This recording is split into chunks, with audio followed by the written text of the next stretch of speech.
Hazle esta pregunta a quien te diga que sí hay maldiciones generacionales y que para afirmarlo te diga que se basa en Éxodo 25. ¿Estás aceptando y proclamando que tú odias y que aborreces a Dios? Porque esas supuestas maldiciones para las supuestas tercera y cuarta generación, dice Dios ahí que son para los que me aborrecen. ¿Estás aceptando que tú aborreces a Dios y que por eso estás bajo maldiciones generacionales? Voy a definir primero qué es eso de las maldiciones generacionales. Hay muchas iglesias que no son de sana doctrina que enseñan que hay maldiciones de parte de Dios, o también dicen que incluso de parte del diablo, pero que independientemente de dónde vengan esas maldiciones, dicen ellos que son generacionales. O sea, que aplican y se mantienen aún a través de la generación tras generación. O sea que dicen ellos que si una persona es, por ejemplo, alcohólica o drogadicta, o una mujer es prostituta o algo así, dicen ellos que por maldición generacional, los hijos de esos tales necesariamente tendrán que ser alcohólicos, drogadictos, prostitutas o etc. Y dicen que es porque la ira de Dios se mantiene sobre las generaciones y que los hijos tendrán que pagar por los pecados de los padres o incluso de los abuelos y bisabuelos. Y ellos afirman que esas maldiciones solamente se pueden terminar con unas especies de liberaciones o rituales que ellos hacen y que practican en sus iglesias. Rituales que hacen, por cierto, sobre los cristianos que se congregan ahí y que dicen que ya son de Cristo. Y dicen esos pastores de esas iglesias que si no son liberados o si no son rotas esas maldiciones generacionales, seguirán pesando y cayendo sobre la tal persona aunque sea cristiana. Yo sé que hay muchos hermanos que solamente preguntan por duda genuina, ¿no? Porque quieren saber, como el hermano que nos pregunta, Román, de España. Sí, pero también hay otros que enseñan eso a sabiendas de que eso no es bíblico y normalmente son en iglesias falsas. Principalmente, aunque no solamente, pero sí principalmente, las falsas iglesias de la prosperidad. Entre otras herejías que profesan como declarar, decretar y otras cosas como precisamente la doctrina de la falsa prosperidad, que dicen que si no eres rico, estás en pecado. Dice que porque no le has creído a Dios, que te podía Él hacer rico y próspero. Y que por lo tanto no eres un buen cristiano porque eres pobre y porque según ellos no eres bendecido.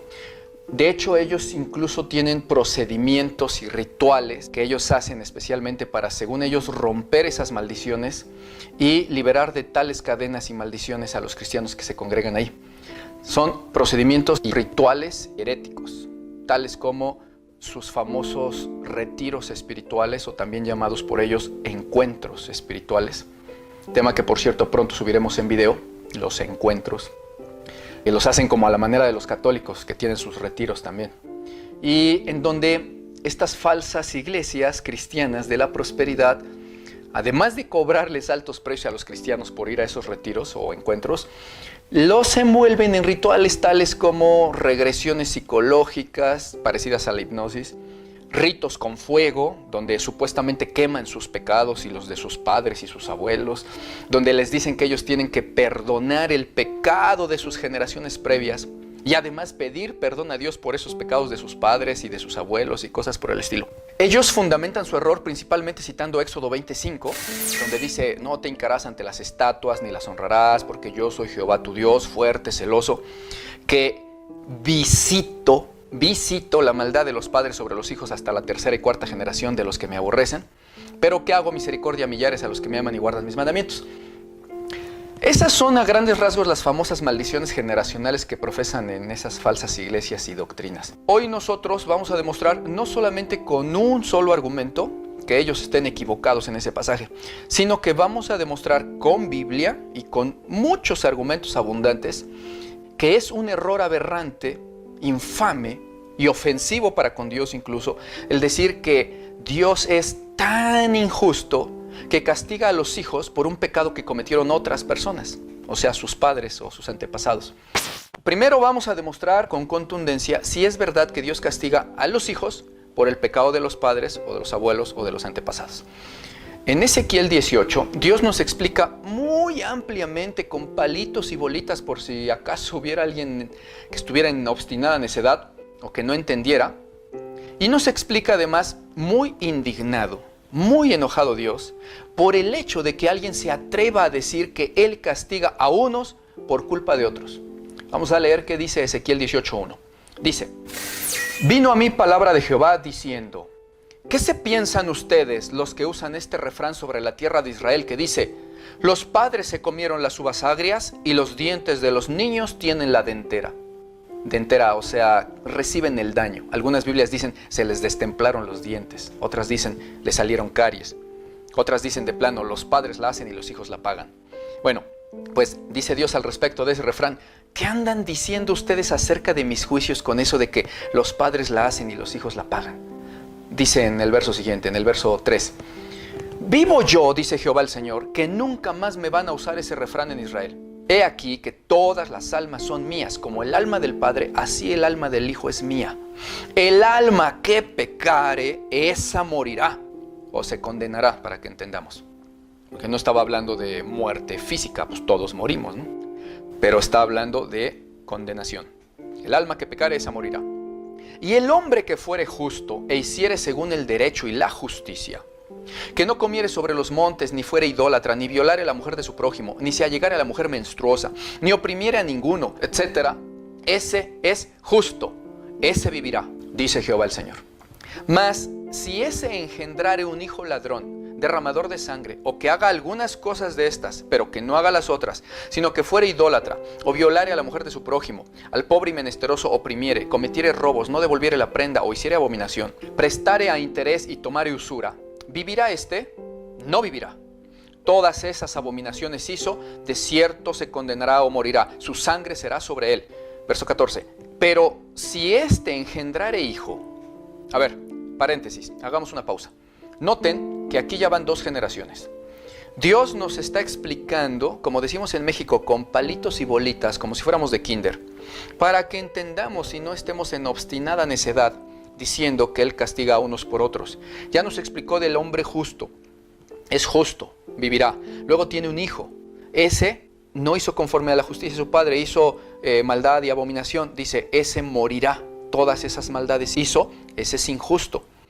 Y luego, para que entendamos, nos viene a hablar de una tercera generación de que tiene ese impío otro hijo que va a ser justo. Y veamos lo que dice el Señor. Dice, pero si éste engendrare hijo, o sea, el impío engendrare hijo, el cual, habiendo visto todos los pecados que su padre hizo, y viéndolos no hiciere según ellos, no fuere idólatra, la mujer de su prójimo no violare, ni oprimiera a nadie, la prenda no retuviere, ni cometiere robos, etc.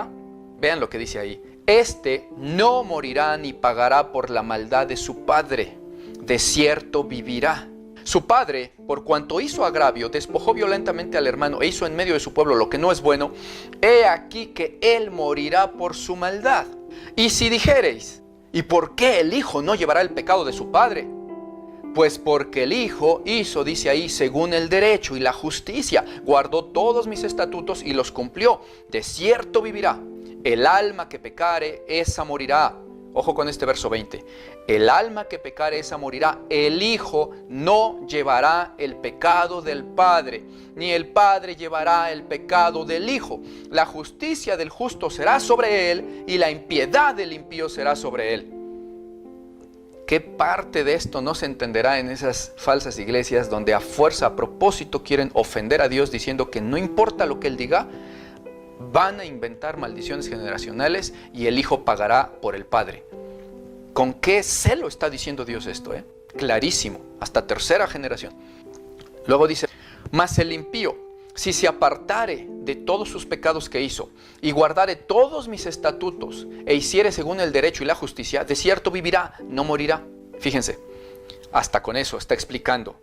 Ese impío que por sus propias culpas está condenado y está pagando lo que tenga que pagar, no obstante Dios misericordioso y bueno dice, y sin embargo, así de impío como esté en esa generación, si se arrepiente y se aparta, de cierto vivirá, no morirá. No dice, pues ya que se arrepintió y se apartó, ahora que vaya a un retiro y que haga papelitos y los queme y haga rituales de fuego donde perdona el pecado de su padre y de su madre y pide perdón de pecados de su abuelo. No dice eso Dios. Dice, se apartó de maldad, de cierto vivirá. No dice, hay maldiciones generacionales. Verso 22. Todas las transgresiones que cometió no le serán recordadas. Fíjense. En su justicia que hizo, vivirá. 23.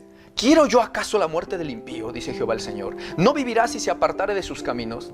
Y si dijereis, no es recto el camino del Señor. Oigan ahora, casa de Israel. ¿No es recto mi camino? ¿Qué no son acaso vuestros caminos los que son torcidos? Dice el Señor. Y apartándose el impío de su impiedad que hizo, y haciendo según el derecho y la justicia, hará vivir su alma. Porque miró y se apartó de todas sus transgresiones que había cometido. De cierto vivirá, no morirá. Contundente. Como podemos ver, mis hermanos, está completamente demostrado aquí y bien clarito la doctrina que Dios Todopoderoso nos dejó acerca de esto. Y no solo se ve como teoría en todos estos contundentes versículos, no, sino que también además se puede apreciar claramente en la práctica o en los ejemplos bíblicos. Cuando en las narraciones de la Biblia vemos que sobre todo en los libros de Reyes y de Crónicas, ahí claramente se nos muestra que de pronto había algún rey malvado y perverso delante de Jehová en Israel, y cómo es que era declarado por Dios impío y condenado. Pero luego los hijos de esos reyes impíos llegaban a ser reyes, y algunos eran todo lo contrario a lo que eran sus padres, y hacían lo justo y lo agradable delante de Jehová, no obstante que sus padres hayan sido perversos o asesinos o lo que fuera.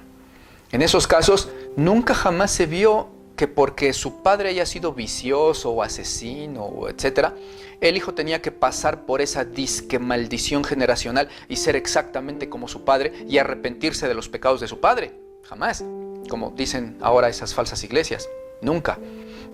Como Dios dice en Ezequiel, el tal fue justo, que hizo lo bueno delante de Jehová, justo es y vivirá y no pagará por los pecados de su padre. Claramente se ve que no había ninguna maldición macabra, ni generacional, ni injusta en estos casos.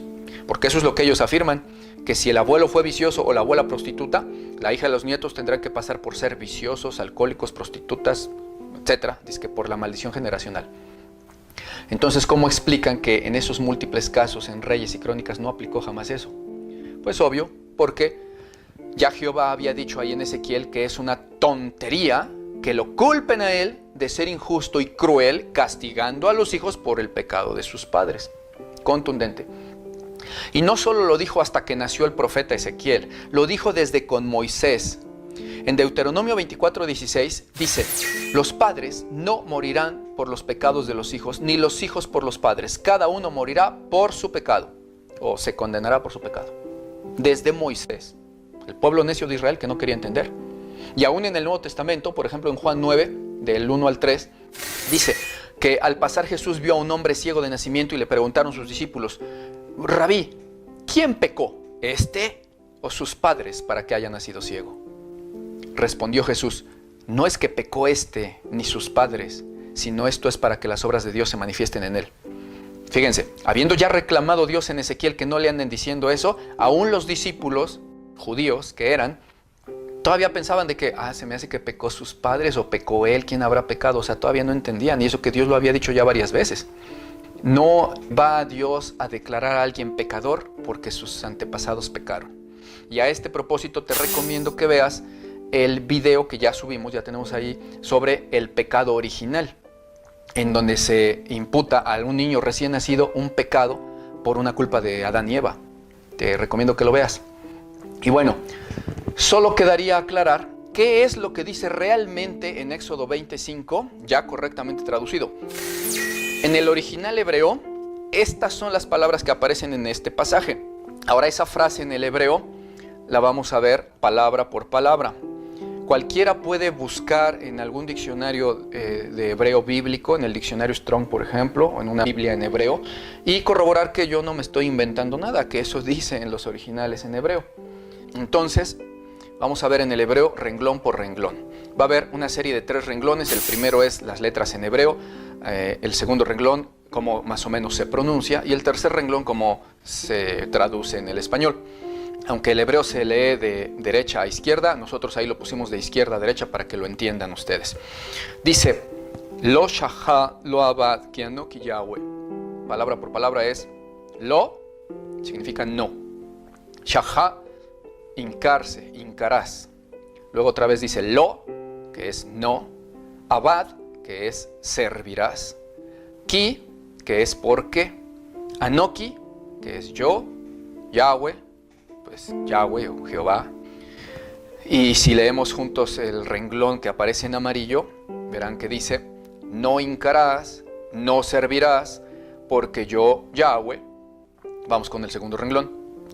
Yahweh, luego dice Elohim, pues Dios. El significa poderoso. Caná significa celoso.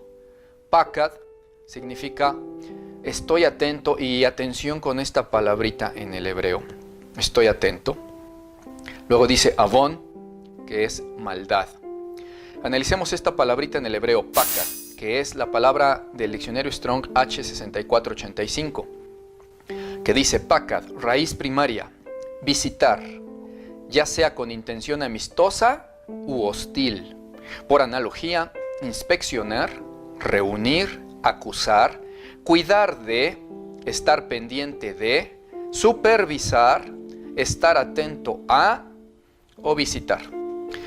Entonces, vamos a analizar primero hasta aquí estos dos renglones y notemos que de todos estos significados que aparecen en el hebreo de esta palabra pakad, los traductores han decidido que lo correcto era ponerle visitar, pero ustedes mismos pueden analizar, no me crean a mí, vean ahí los significados del diccionario en hebreo, qué cosas significa esa palabra, y ustedes decidan, según el contexto, si de verdad visitar es la acepción que le tocaba ahí, cuando que también significa pakad, inspeccionar, reunir, estar pendiente de, supervisar, estar atento a.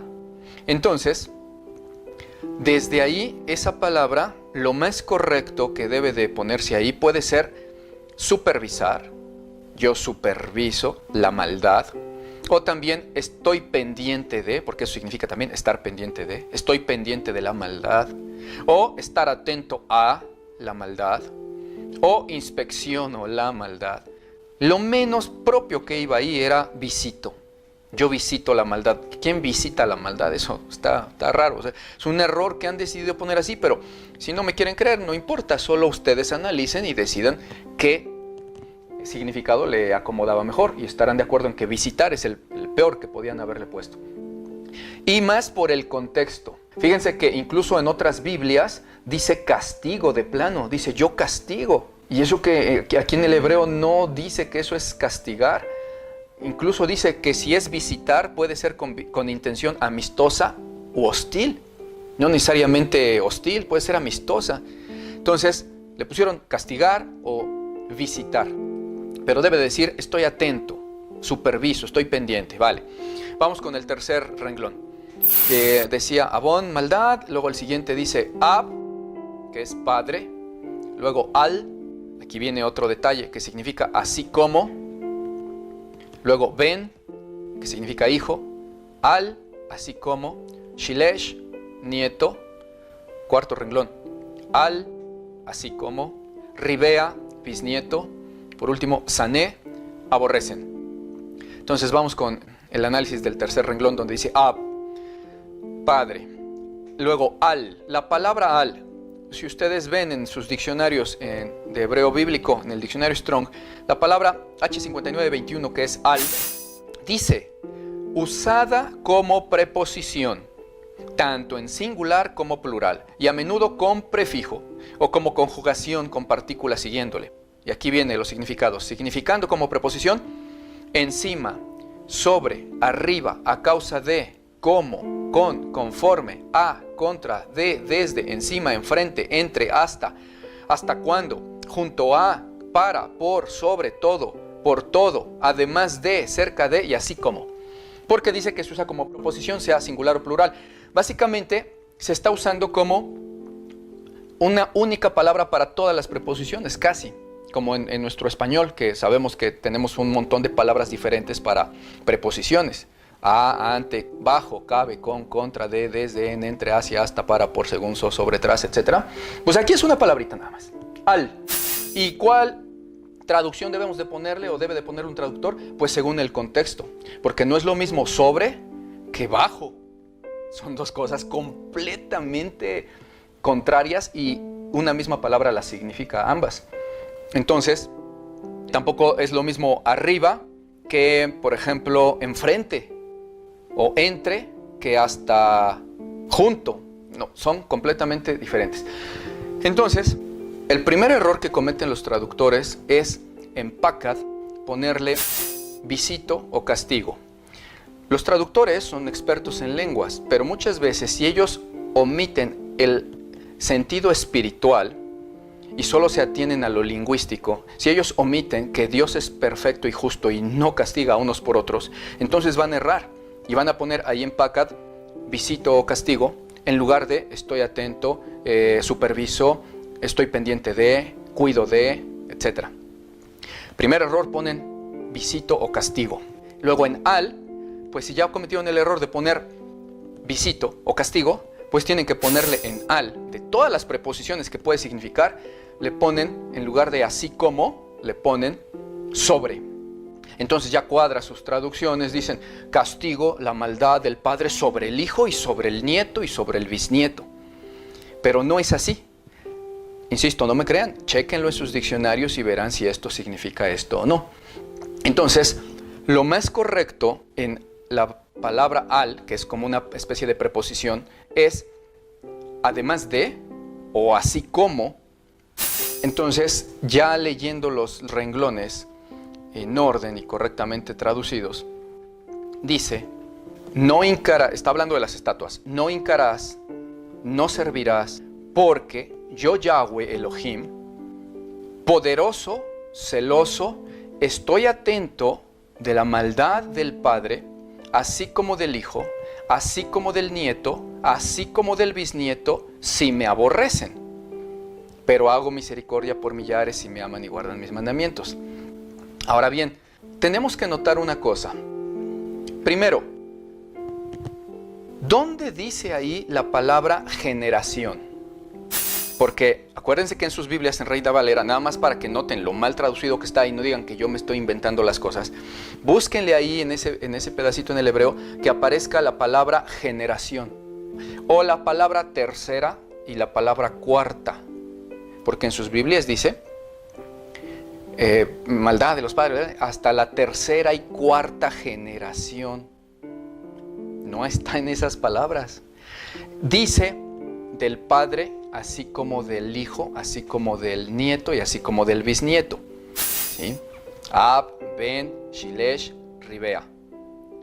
Padre, hijo, nieto y bisnieto. Entonces los traductores dicen, pues a ver, hijo, nieto, bisnieto, pues tercera y cuarta generación.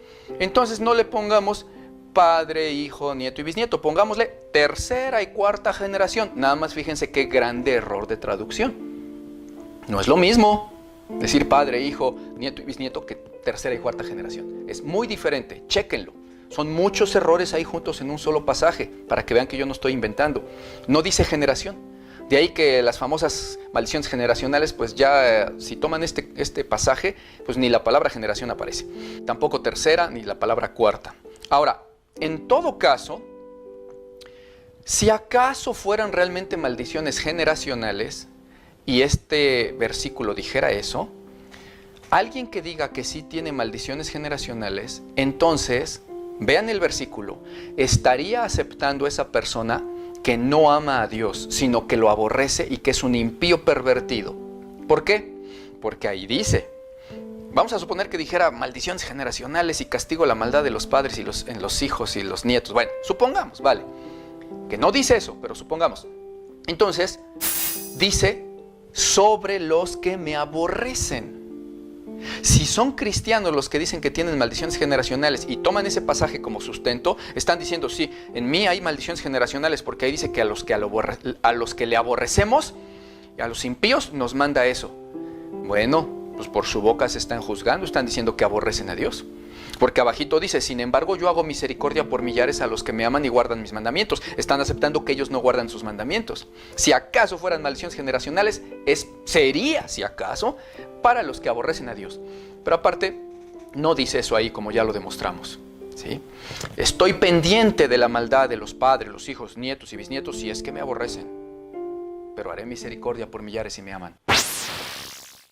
Una vez derribado el error en el que basan su fundamento de Éxodo 20, solo quedaría aclarar que no existen esas maldiciones generacionales, pero sí existen maldiciones de Dios, solo que no son generacionales, son personalísimas para cada quien que quiera estar en esa maldición. Por ejemplo, en Deuteronomio 11, del 26 al 28, dice Dios: yo pongo delante de vosotros la bendición y la maldición. La bendición, si oyereis los mandamientos de Jehová vuestro Dios que yo os prescribo hoy. Bendición. Y la maldición, si no oyereis los mandamientos de Jehová vuestro Dios y os apartareis del camino que yo os ordeno para ir en pos de dioses ajenos que no habéis conocido. Sí, Dios dice que puede traer maldición sobre las personas, pero son al que desobedezca, son personalísimas. No dice ahí, y la maldición, si tus papás pecaron y no me obedecieron, pues a ti, contigo me desquito. No dice eso.